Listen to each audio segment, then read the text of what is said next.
Welcome to I Love Literature. Thanks for tuning in. Today we will talk about ballad. I'm really excited to talk about ballad. Ballad हम हमारी मातृभाषा में भी सुनते हैं, हिंदी में सुनते हैं, हमारी जो भी भाषा होती है उसमें हम बहुत सारे बैलेड सुनते हैं.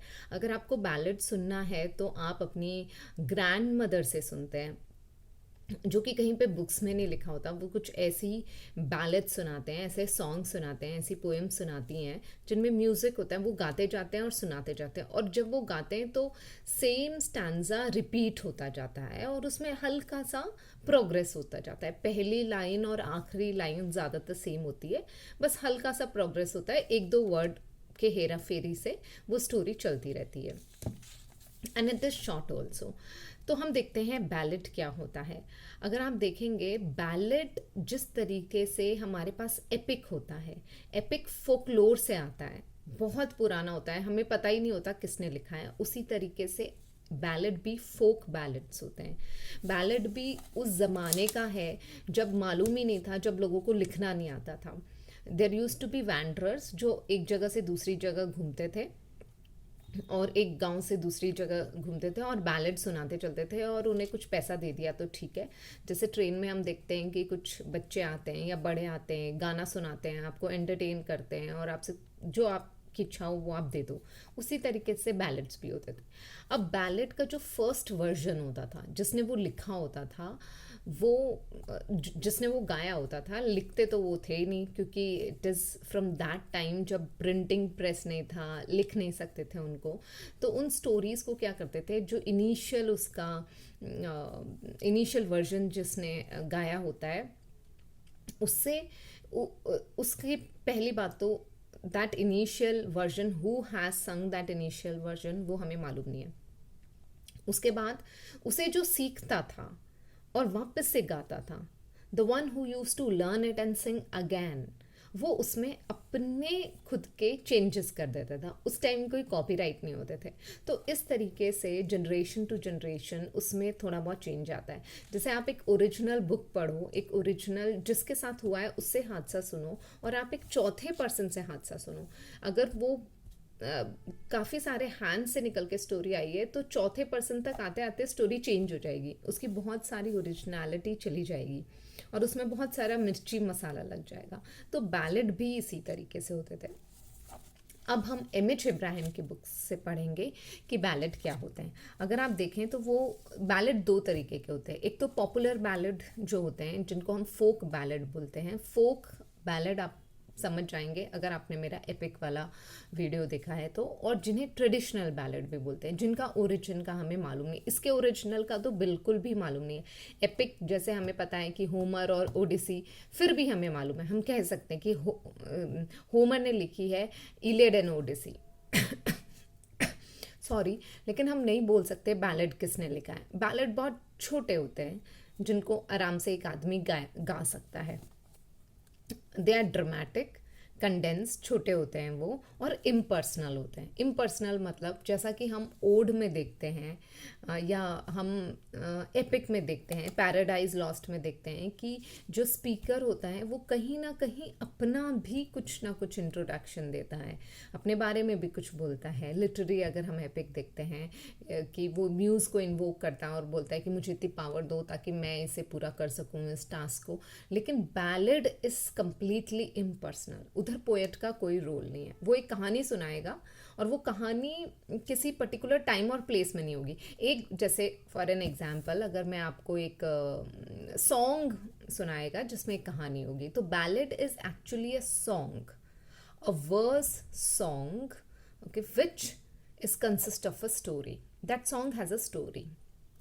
ओके.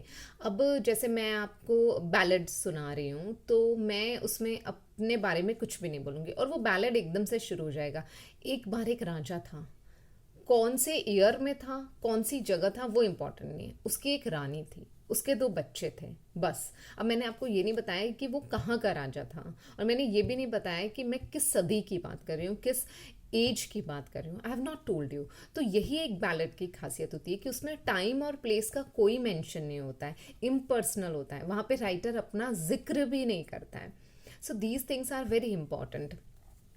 अब अगर हम बैलेट के स्टैंजा की बात करें तो ballads are written in ballad stanza मतलब quatrain. Quatrain I have already told you are 4 lines. तो 4 लाइन्स को हम क्वार्ट्रेन बोलते हैं and ballads are actually written in ballad stanza. Okay, if you read M H. Ibrahim's book there you will come to know कि वो 4 lines कैसे लिखी जाती हैं। I am not going to tell that here. Okay, ये 4 lines जो हैं वो आप सर पेट्रिक स्पेंस में देख सकते हैं। अब अगर हम बैलेड की, जो हमारे पास ट्रेडिशनल बैलेड है, उसके अगर हम कुछ क्वालिटीज़ की बात करें तो सबसे पहला मैंने आपको बता दिया है कि उसमें स्टॉक डिस्क्रिप्टिव फेजेस होते हैं। कुछ फ्रेजेस होते हैं जो स्पीकर होता है, जो सिंगर होता है, उसको याद ही रहते हैं। वो बार बार फ्रेजेस आते जाते हैं, तो उससे क्या होता है कि बैलेड को गाना भी ईजी होता है।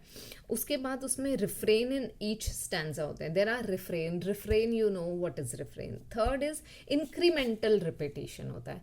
अगर ये नेट एग्जाम में क्वेश्चन आ जाता है, what do you understand by incremental repetition, will you be able to answer. और आपको चार ऑप्शंस दिए, तो यू विल थिंक कि इंक्रीमेंटल रेपिटेशन तो हमने कभी भी नहीं पढ़ा है।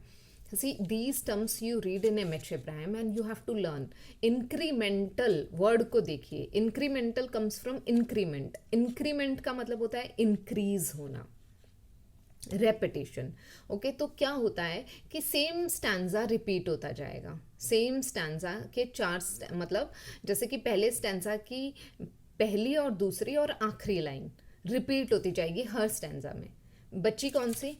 4 लाइन का स्टैंजा है, 4 लाइन का एक स्टैंजा है, क्वार्ट्रेन है। पहली लाइन, दूसरी और चौथी, ये 1 2 4 लाइन्स, फोर्थ लाइन, ये सब रिपीट होंगी in all the stanzas. But जो ये थर्ड लाइन का कंटेंट है, ये थोड़ा सा एडवांस हो जाएगा। That is incremental, yes, that is incremental repetition. Okay, तो ये होता है इंक्रीमेंटल रेपिटेशन। ये कुछ क्वालिटीज़ होती हैं और वो इम्पर्सनल होगा। अब अगर हम ट्रेडिशनल बैलेट्स की बात करें तो हमें मालूम होना चाहिए कि वो तो मिडिवल एज से चले आ रहे, लेकिन उनका एक्चुअली प्रॉपर डॉक्यूमेंटेशन कब हुआ, उनको कब पाइल किया गया। यू शुड रिमेंबर कि ट्रेडिशनल जो बैलेट्स हैं वो किसी एक आदमी ने नहीं लिखा गया है, उनका कंपाइलेशन हुआ है, उनको कंपाइल किया गया है। अब ये सब हुआ 18th सेंचुरी में। तो अगर आपको कोई भी कंपाइलेशन देते हैं बैलेट का नेट एग्ज़ाम में या किसी भी एग्ज़ाम में, और उसके आगे आपसे डेट पूछते हैं कि for an example if they ask you relics of ancient English poetry कौन से ईयर में लिखी गई है, ओके, और वो आपको 4 ऑप्शन देते हैं, then you should only remember that it is written in 18th century. क्योंकि जितने भी ट्रेडिशनल बैलेट्स थे उन सबको कंपाइल 18th सेंचुरी में किया था। इनका रिवाइवल 18th सेंचुरी में। अगर आप इतना भी याद रखते हैं कि 18th century, it will become very easy for you to guess the answer. So Thomas Percy was the first person to compile them. He published them in 1765. When I say 1765 मतलब late 18th century में उन्होंने इसको compile किया। Okay, so in 1765 Thomas Percy published his Relics of Ancient English Poetry, which although most of the contents had been revised in the style of Percy's era, did much to inaugurate widespread interest in folk literature। और यहीं से 18th century में हमें folk literature में लोगों का interest दिखता है। फिर हम देखते हैं कि Wordsworth, Coleridge, Keats, they have written many ballads. Okay, यहीं से हमें पता लगता है कि उन्होंने भी, और उनके बहुत पॉपुलर बैलेट्स हम पढ़ते हैं। अब अगर हम कुछ, हमें याद रखना पड़ेगा कि कुछ ट्रेडिशनल बैलेट्स क्या हैं। ये तो एक कंपाइलेशन हो गया, relics of ancient English poetry में कंपाइल हो गई हैं सारी बैलेट्स, बट हमें ये भी पता होना चाहिए कि एंशिएंट इंग्लिश बैलेट्स क्या है। तो एंशिएंट, अगर हमें 2 प्लेसेस के बैलेट्स को याद रखना है, एक तो आप इंग्लैंड की बैलेट्स को याद रखिए, दूसरा आप जर्मनी की बैलेट्स को याद रखिए। वो क्यों, वो मैं आपको बाद में बताऊंगी। अगर आप इंग्लैंड की बैलेट्स को बोलेंगे, जिनको हम ऑथेंटिक बैलेट्स बोलते हैं, फोक बैलेट्स बोलते हैं, पॉपुलर बैलेट्स बोलते हैं, बैलेट्स ऑफ ग्रोथ बोलते हैं, then I told you authentic ballads भी बोलते हैं। The first is Chevy Chase. You must have heard Chevy Chase. अब उसकी छोटी सी मैं आपको स्टोरी बताती हूँ so that you remember. Chevy एक हिल का नाम है, एक एक एक जंगल का एरिया है जिसका नाम चेवी है। और चेज जो है वहाँ पे जो हंटिंग लैंड है, तो वहाँ पे क्या होता है कि ये जो लैंड है ये स्कॉटिश इंग्लैंड बॉर्डर पे, स्कॉटिश इंग्लिश बॉर्डर पे है, ये स्कॉटलैंड और इंग्लैंड के बॉर्डर पे। और यहाँ पे एक अर्ल होता है, यू कैन से एक राजा होता है, और वो यहाँ पे हंटिंग करने जाता है। तो जो स्कॉटलैंड का राजा होता है वो बोलता है यहाँ पे हंटिंग मत करो, क्योंकि ये एरिया स्कॉटलैंड में भी आता है और this is how you enter in our area, तो यहाँ से चले जाओ। लेकिन जो इंग्लैंड का राजा आता है हंटिंग करने अपने ग्रुप के साथ, वो उसकी बात नहीं सुनता और वो हंटिंग करता है। तो उससे क्या होता है, स्कॉटलैंड के राजा जिसका वो एरिया होता है उसे बहुत गुस्सा आ जाता है। वो बोलता है कि आए चलो बैटल करते हैं, अब फाइट करते हैं, इनको खदेड़ते हैं यहाँ से। तो Chevy is the name of that jungle. जैसे हम इंडिया में जंगल का नाम बोलें तो सरिस्का में मत करो, ठीक है। उसके बाद हम बोलें तो पन्ना में मत करो, बांधवगढ़ में मत करो, गिर फॉरेस्ट में तुम मत करो, ये मेरा एरिया है। सम राजस्थानी गो इन गुजरात, ओके, गिर फॉरेस्ट में करने जाते हैं और गिर फॉरेस्ट का जो राजा है वो बोलता है यहाँ मत करो, वो चेज करते हैं, हंटिंग करते हैं। This is how you can remember. तो वन ऑफ द अर्लीस्ट जो आप अगर आपसे पूछा जाए one of the earliest ballad कौन सा इंग्लिश में, तो दैट इज़ चेवी चेज। अच्छा, उसके बाद हम the wife of ushers well भी पढ़ते हैं। The wife of ushers well is actually, ushers well is a place, वहाँ पे एक विडो होती है और उसके 3 बेटे होते हैं, वो बाहर चले जाते हैं and then they are found dead. और उसके बाद वो जो है सबको, पूरे नेचर को, विंड को और सबको कर्स करती है और बोलती है तुम कभी भी नहीं रुकोगे, तुम तब तक नहीं रुकोगे जब तक तुम मेरे बच्चों को, मेरे तीनों बच्चों को वापस नहीं ले आते हैं। I want my children back. And it is said that किसी को भी morning in that ballot 1 year and a day से ज़्यादा नहीं करनी चाहिए। अगर ऐसा करते हैं तो dead people become alive. That's what is written in that ballad. Okay, so the second ballad is The Wife of Usherswell and the third ballad is Sir Patrick Spens. और सर पेट्रिक स्पेंस का जो example है वो हमें M H. Ibrahim की book में भी मिलता है। सर पेट्रिक स्पेंस का क्या होता है, this sir Patrick Spens is written in a quatrain, 4 lines. Quatrain का मतलब बैलेड स्टैंजा में लिखा गया है। अब उसमें एक राजा होता है, स्कॉटलैंड का राजा होता है, और वो अपने बहुत रईसी में रहता है। वो ही has red wine to drink, और वो अपने नोबल से बोलता है, अपने कोर्ट में बोलता है कि मुझे एक ऐसा सेलर ला के दो जो सेलिंग पे जा सके, बहुत अच्छा सेलर। तो उसमें से जो राइट हैंड पे एक नोबल बैठा होता है जो कि बहुत नॉलेजेबल होता है, वो बोलता है sir Patrick Spens is there, okay, and I think जिस जर्नी पे हम भेजना चाहते हैं, वॉयज पे भेजना चाहते हैं, ही कैन ओनली गो। और सर पेट्रिक स्पेंस जानता है कि ये उसका लास्ट वॉयज होगा, क्योंकि उस टाइम जो मौसम था वो बहुत ही ज़्यादा ट्यूमल्टस था और उसे मालूम होता है कि मैं लौट के नहीं आऊँगा, बट रॉयल ऑर्डर है तो उसे फॉलो करना है। तो ये 3 बैलेड ही आपको याद रखने हैं। The first is Chevy Chase, the second is the wife of Usher's Well, and the third is sir Patrick Spens, which is written in a ballad stanza, that is quatrain. अब अगर हम okay, now these ballads are compiled, इसको 18 century में compile किया गया, और वो भी कंपाइल इसको किसने किया, इंग्लिश बैलेड्स को। English ballads were compiled by Reliques of ancient English poetry by bishop Percy. As I have told you, bishop Percy का नाम थॉमस पर्सी भी है, तो उन्होंने इसे कंपाइल किया।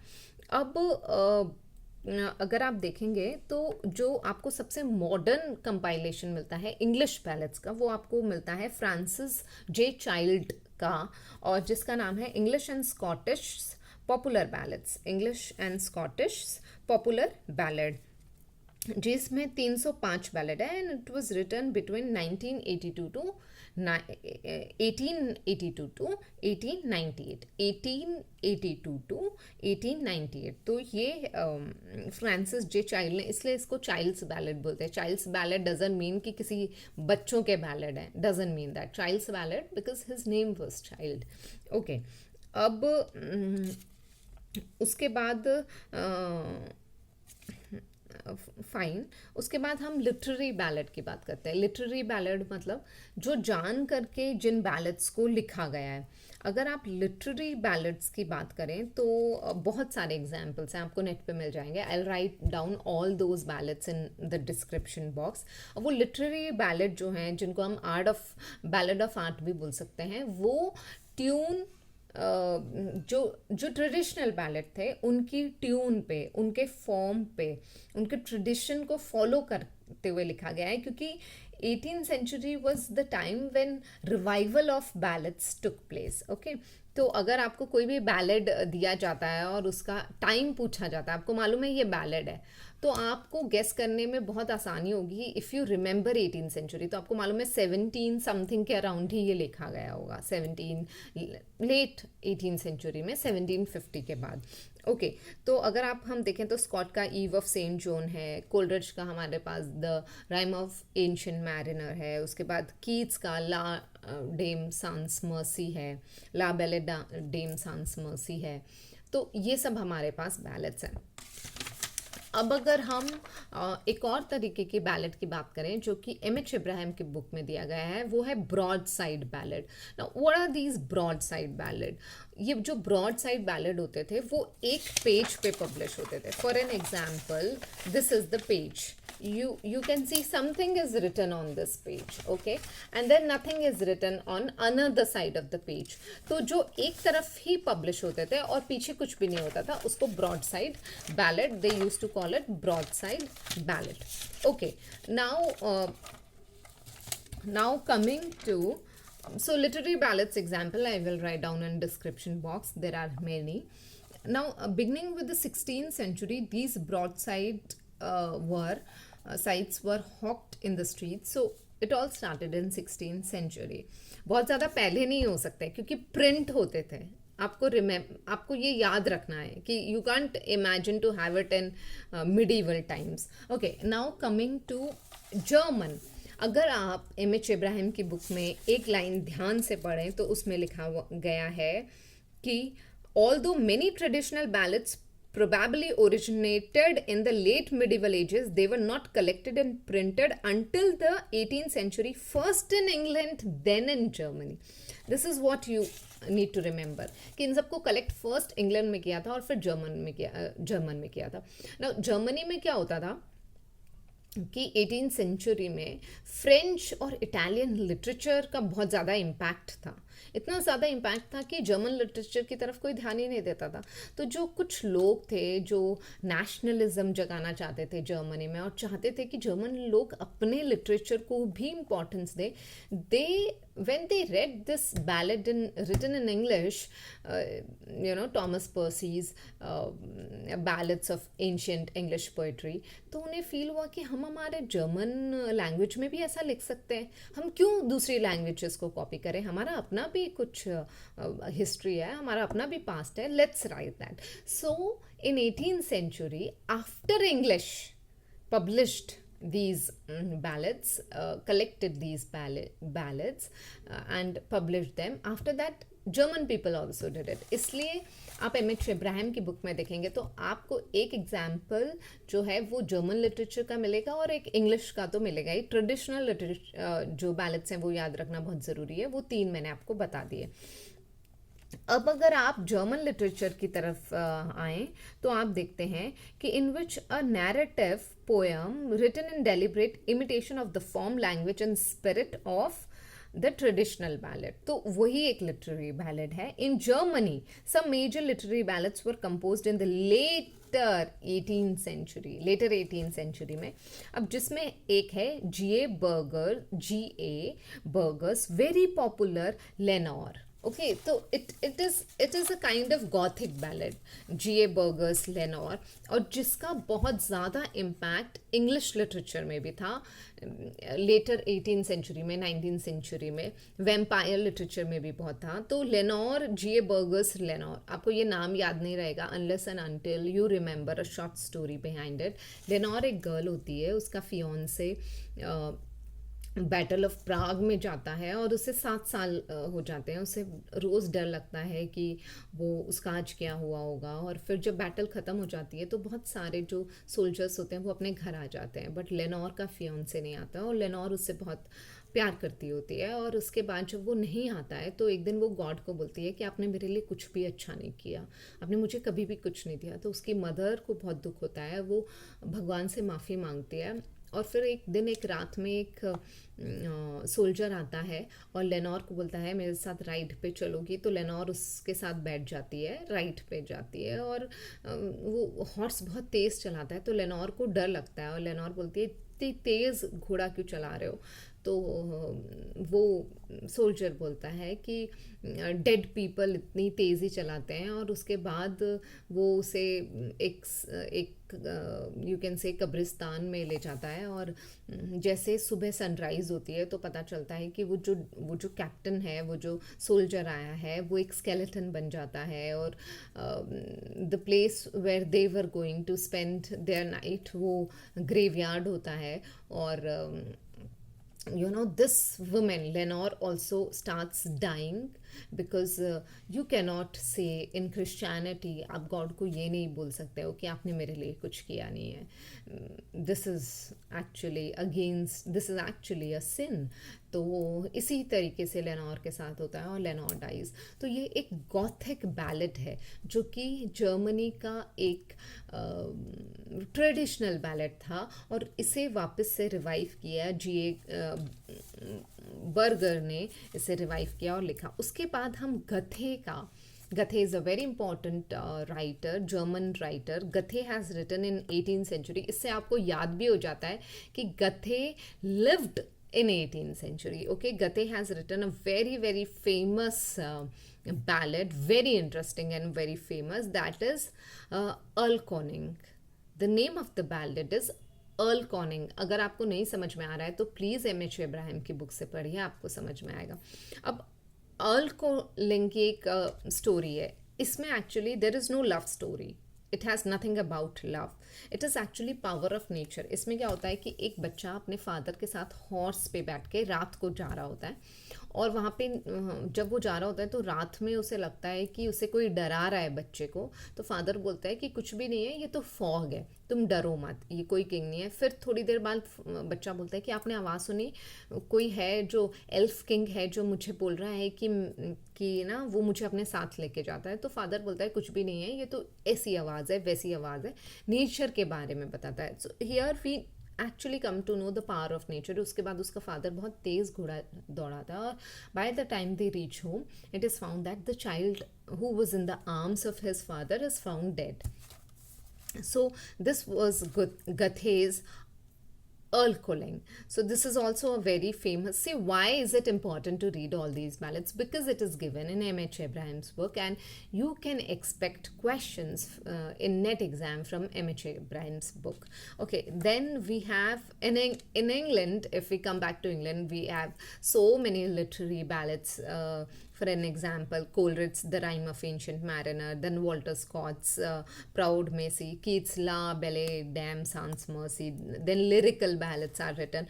तो ये जितनी भी ballads हैं ये कौन से सेंचुरी में लिखी गई है? 18th सेंचुरी में. So it is easy to remember कि 18th सेंचुरी में इंग्लैंड में और जर्मनी में बैलेट्स लिखी गई, बैलेट्स का रिवाइवल हुआ. और जो सबसे इम्पॉर्टेंट चीज़ आपको याद रखनी है वो ये है कि